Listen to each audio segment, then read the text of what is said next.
बिस्मिल्लाहिर्रहमानिर्रहीम, अस्सलामु अलैकुम, welcome to the Python series. और आज हम लोग लिस्ट डाटा आइटम के लेक्चर नंबर 2 में मौजूद हैं और यहाँ पे हमने लिस्ट को एक्सेस करना जो है ना सीखना है कि लिस्ट को एक्सेस कैसे करते हैं। स्टूडेंट, पाइथन लिस्ट में हम लोग आज सीख रहे हैं कि लिस्ट को एक्सेस कैसे करना है। तो जैसे हमने एक लास्ट लेक्चर में डिस्कस किया था कि लिस्ट को एक्सेस करने के लिए हम लोगों ने क्या करना है, उसके इंडेक्सेस की स्टोरी खेलनी है। तो जैसे हम लोग लास्ट लेक्चर में कह चुके हैं कि इंडेक्सेस जो हैं जैसे हम लोगों ने स्ट्रिंग में यूज किए एज इट इज ही यूज करने हैं। यहाँ पे लिस्ट हमें पता है कि स्क्वायर ब्रैकेट्स में हम लोगों ने लिखनी है। तो अगर हम लिस्ट के किसी पहले आइटम को एक्सेस कर रहे हैं तो पहले आइटम को एक्सेस करने का मतलब होता है वो जीरो इंडेक्स पे पड़ा हुआ है। और यहाँ पे जो मेंशन किया है वो मैंने किया है टेस्ट लिस्ट 1। इसका मतलब एग्जैक्टली ये सेकंड आइटम है, क्योंकि पहला आइटम जो है वो जीरो इंडेक्स पे होता है और सेकंड वाला जो आइटम है वो इंडेक्स नंबर 1 के ऊपर स्टोर होगा। तो इस तरीके से जो है ना हम लोग इसे एक्सेस करेंगे। अच्छा, अगर हम लोग ये राइट साइड से करना चाह रहे हैं तो उसके लिए जो है वो हम लोगों को क्या करना पड़ेगा, नेगेटिव इंडेक्सेस यूज करनी पड़ेगी। जैसे हम लोगों ने स्ट्रिंग के अंदर पढ़ा था कि नेगेटिव इंडेक्सेस क्या करती है, आपको राइट साइड से एक्सेस करके देती है। मींस अगर मुझे ali@gmail.com एक्सेस करना है तो मुझे -1 मेंशन करना पड़ेगा, वो मुझे राइट साइड से जो है ना वो लिस्ट को एक्सेस करके देगी। ठीक है। और सेम इसी तरह अगर मुझे डिफरेंट आइटम एक्सेस करने लाइक 1 नंबर से लेके 2 नंबर तक, 3 नंबर से लेके 5 नंबर तक, 5 से 8 तक, तो उसके लिए मुझे जो है ना रेंज वाला जो है ना वो चीजें यूज करनी पड़ेगी। तो उसको जरा देखते हैं और फिर हम लोग अपनी पाइथन की स्क्रीन पे मूव करेंगे।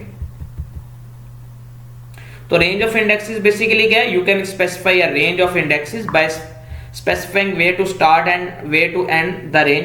मीन उसमें आपने बताना होता है कि आपने स्टार्ट कहां से करना है और एंड कहां पे करना है। When specify a range the return value will be a new list with an specific item. Mean उसमें आपको एक नई लिस्ट प्रोवाइड कर दी जाएगी और उसमें कुछ जो है ना वो आइटम मौजूद होंगे अकॉर्डिंग टू द रिक्वायरमेंट। तो जैसे कि हम लोगों ने एक लिस्ट मेंशन की और इसमें मैंने मेंशन किया कि A कॉलन यानी 1 कॉलन 2, इट्स मीन वो पहले आइटम से लेके मुझे सेकंड तक। पहले आइटम का मतलब है इंडेक्स नंबर 1, इंडेक्स नंबर 1 का मतलब है एग्जैक्टली सेकंड आइटम बनता है हमारा। तो मतलब डाउनलोड VFX से स्टार्ट करेगा, वो सेकंड आइटम तक लेके जाएगा। लेकिन जैसा कि हम लोगों ने ओल्ड लेक्चर स्ट्रिंग में भी पढ़ा हुआ है कि ये सेकंड एग्जैक्टली यहाँ पे इंक्लूड नहीं होता है। ठीक है। तो ये चीज जो है ना अभी हम लोग परफॉर्म करके भी देख लेते हैं।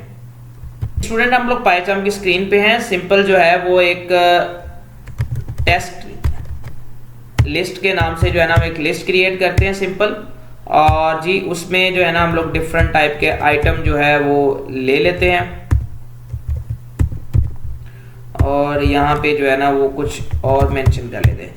अच्छा जी, मुझे अगर पहला आइटम एक्सेस करना है तो सिंपल मैं क्या करूंगा, प्रिंट लिखूंगा और टेस्ट लिस्ट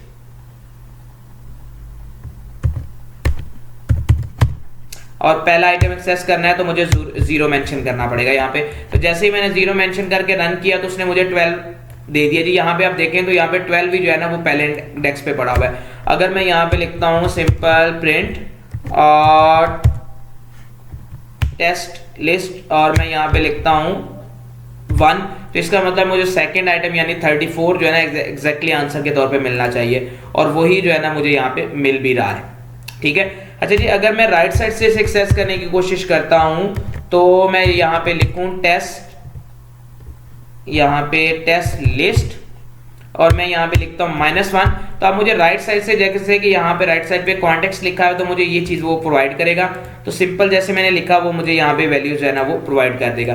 तो आप राइट साइड से एक्सेस करना चाहते हैं तभी आपको मिल जाएगा, और अगर आप लेफ्ट साइड से मूव करना चाहते हैं तो तब भी जो है ना आप लिस्ट के आइटम को जो है ना वो एक्सेस कर सकते हैं। अच्छा जी, हमने रेंज की बात की थी तो पॉजिटिव रेंज फिलहाल हम पहले डिस्कस करते हैं। तो पॉजिटिव रेंज में हम लोग क्या करते हैं, मैंने जी लिखा प्रिंट, मेरे पास जो है लिस्ट है वो टेस्ट लिस्ट है। मैं यहाँ पे लिखता हूँ 1 कॉलन 4। तो एग्जैक्टली 1 कॉलन 4 का मतलब है मुझे वो 34, 56, 67.8 देगा। 4 को वो इंक्लूड नहीं करेगा, ये चीज आपने याद रखनी है कि यहाँ पे 1 से 4 का मतलब है 1 2 3, 4 इंक्लूड नहीं होगा। ठीक है। तो जैसे ही मैं इसको रन करता हूं तो मुझे उसने क्या आइटम प्रोवाइड किया, 34, 56 एंड 67.8 तक उसने मेंशन करके दिया है, जो कि मेरे थर्ड इंडेक्स यानी 3 पे पड़ा हुआ है। ठीक है। तो ये इस तरीके से जो है ना हम लोग वैल्यूज को क्या कर सकते हैं, गेन कर सकते हैं। मतलब कि अगर आपके पास एक बहुत बड़ी लिस्ट मौजूद है जिसमें मल्टीपल आइटम जो है ना वो हमारे पास स्टोर है, तो हम लोग उसको जो है ना यहाँ पे क्या कर सकते हैं, मेंशन कर सकते हैं, वहां से उसी चीज को क्या कर सकते हैं, एक्सेस कर सकते हैं। नेगेटिव इंडेक्सेस पे भी काम करते हैं रेंज के ऊपर, लेकिन पहले नेगेटिव इंडेक्सेस सीख के आते हैं और फिर इसके ऊपर जो है ना हम लोग उसे परफॉर्म करते हैं। नेगेटिव इंडेक्सेस मेंशन करनी है तो नेगेटिव इंडेक्सेस भी सेम एज इट इज जैसे हम लोगों ने पहले मेंशन किया था पॉजिटिव में। अब मैंने यहाँ पे मेंशन कर दिया -3 कॉलन -1, तो एग्जैक्टली मुझे वो क्या करेगा, -3 यानी डाउनलोड VFX से स्टार्ट करके यहाँ तक लाना चाहिए। आपको भी पता है कि -1 जो इंक्लूड नहीं करेगा, तो मुझे डाउनलोड VFX और z@gmail.com जो है ना वो यहाँ पे मेंशन करके देगा। एक दो और चीजें देखते हैं और फिर उसको जो है ना हम लोग परफॉर्म कर लेते हैं। तो नेक्स्ट हमारे पास है कि अगर आपने लिस्ट में से चेक करना है कि वो आइटम अवेलेबल है या नहीं है, तो वो हम लोग इनका जो है ना कीवर्ड यूज करेंगे। सिंपल, ये आपको पता है एक ऑपरेटर है जो कि हम लोगों ने ऑपरेटर्स के लेक्चर्स के अंदर जो है ना बड़ी डिटेल से डिस्कस किया हुआ इसका क्या पर्पस होता है। तो सिंपल, अगर आपके पास एक लिस्ट अवेलेबल है और उसमें से आप चेक करना चाह रहे हैं कि ये आइटम उसमें अवेलेबल है या नहीं है, तो आप लोग जो है ना सिंपल इफ के कीवर्ड को लगाकर भी आप उसे यूज कर सकते हो। एग्जैक्टली भी आपको वहां पे जो है ना वो यूज कर सकते हैं। ये दोनों चीजें जो है ना अभी हम लोग यहाँ पे देख भी लेते हैं। तो पाइचार्म की स्क्रीन पे जरा आ जाते हैं जी स्टूडेंट। पाइचार्म की स्क्रीन पे आ गए हम लोग। सिंपल, तो यहाँ पे हम लिखते हैं जी प्रिंट और टेस्ट लिस्ट हमारे पास मौजूद है जी।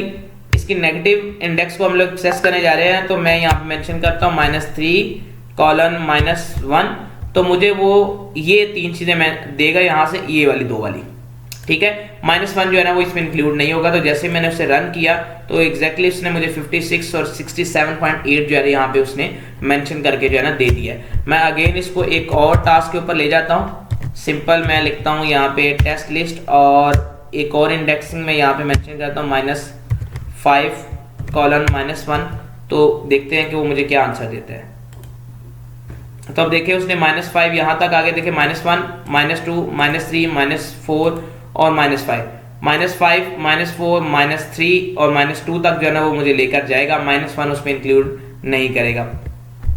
अब हम चेक करेंगे कि लिस्ट में वो आइटम अवेलेबल है या नहीं है। तो सिंपल, पहले printf सिंपल बिल्कुल करते हैं। तो मैं यहाँ पे लिखता हूँ कि जी ये एक आइटम है कॉन्टेक्ट, ठीक है, इन जी किसमें जी टेस्ट लिस्ट में अवेलेबल है कि नहीं। अच्छा, ये मुझे क्या करेगा, मुझे ट्रू और फॉल्स का जो है ना आंसर देगा। ट्रू मीन कि वो अवेलेबल है और फॉल्स मीन अवेलेबल नहीं है। तो जैसे मैंने इसे लिखा तो मुझे ट्रू का आंसर दिया, इट्स मीन वो अवेलेबल है। अगर यहाँ पे मैं क्यू इसका कैपिटल कर देता हूं तो वो मुझे फॉल्स का आंसर देगा क्योंकि वो चीज उसमें अवेलेबल नहीं है। अच्छा, इसमें हम लोग नॉट इन भी चेक कर सकते हैं। तो जैसे मैंने नॉट इन लिखा कि ये वाला अवेलेबल इसमें नहीं है, तो ये मुझे क्या आंसर देगा, ट्रू का आंसर देगा एग्जैक्टली, क्योंकि वो चीज उसमें अवेलेबल नहीं है। आप उसे इफ के से भी चेक कर सकते हैं कि simple if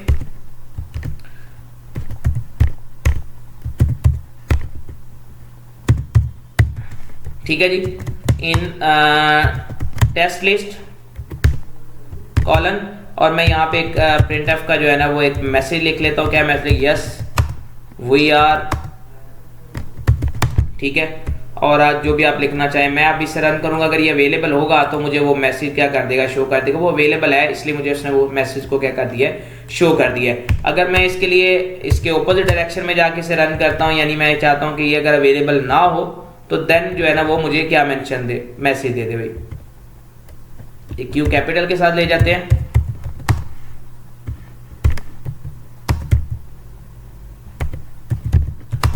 not in test list colon और सिंपल printf, ठीक है। प्रिंट लिख रहे हैं वो अक्सर लैंग्वेजेस सेम होने की वजह से, ठीक है, तो वो एक थोड़ी सी कंफ्यूजन आ जाती है। कई दफ़ा जो है ना वो हम लोग f का वर्ड जो है ना बोल देते हैं। तो यहाँ पे हम लिखते हैं नो वी आर नॉट, ठीक है जी। इसको रन करते हैं। अब देखें वो उसे नहीं मिला है तो वो उसने नो वाला भी दे दिया और ये यस वाला भी दे दिया। तो इस तरीके से जो है ना हम लोग जो है ना इसको क्या कर सकते हैं, रन कर सकते हैं। लेकिन अगर आप ये चाहते हैं कि अगर ये अवेलेबल है तो ये आंसर है, अगर वो वाला ही अवेलेबल नहीं है, जैसे कि मैं लिखता हूँ QUAN, अगर उसमें अवेलेबल ना हुआ तो मुझे ये वाला आंसर दे दे। तो वो मैं करूंगा तो मुझे पहले वाला ही आंसर देगा, क्योंकि पहले वाली कंडीशन ट्रू हो गई, उसको मिल गया, तो इसलिए इसने ये वाला आंसर जो है ना दे दिया।